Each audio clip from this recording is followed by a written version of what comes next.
Japan రాజధాని టోక్యోలో దారుణం జరిగింది. ఒక ఉన్మాది విచక్షణారహితంగా కత్తితో దాడి చేసి దాదాపు 19 మందిని బలి తీసుకున్నాడు. టోక్యో సమీపంలోని సగమిహారా ప్రాంతంలో ఉన్న సుకా యమవురి గార్డెన్ ఫెసిలిటీ అనే వికలాంగుల సంరక్షణ కేంద్రంలో ఈ ఘాతుకం జరిగింది.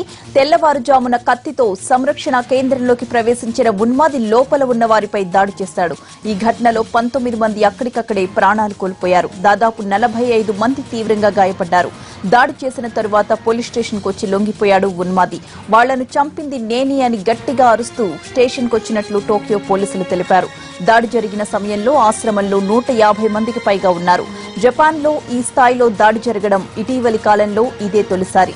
దాడికి పాల్పడిన వ్యక్తి గతంలో ఇదే ఆశ్రమంలో పనిచేసినట్లు స్థానికులు చెబుతున్నారు.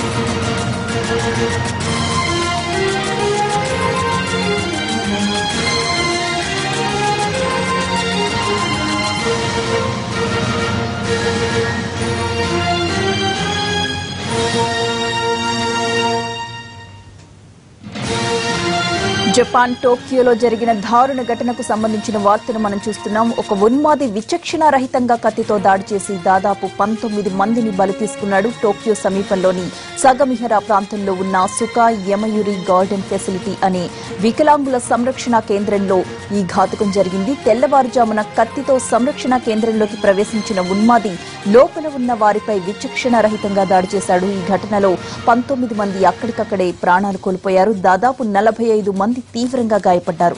దాడి చేసిన అనంతరం పోలీస్ స్టేషన్ కు వచ్చి లొంగిపోయాడు ఉన్మాది. వాళ్లను చంపింది నేనే అంటూ గట్టిగా అరుస్తూ స్టేషన్ కు వచ్చినట్లుగా టోక్యో పోలీసులు తెలియజేస్తున్నారు. దాడి జరిగిన సమయంలో ఆశ్రమంలో 150 మందికి పైగా పిల్లలున్నారు. జపాన్ లో ఈ స్థాయిలో దాడి జరగడం అనేది ఇటీవలి కాలంలో ఇదే తొలిసారిగా చెబుతున్నారు. దాడికి పాల్పడిన వ్యక్తి గతంలో ఇదే ఆశ్రమంలో పనిచేసినట్లుగా స్థానికులు చెబుతున్నారు.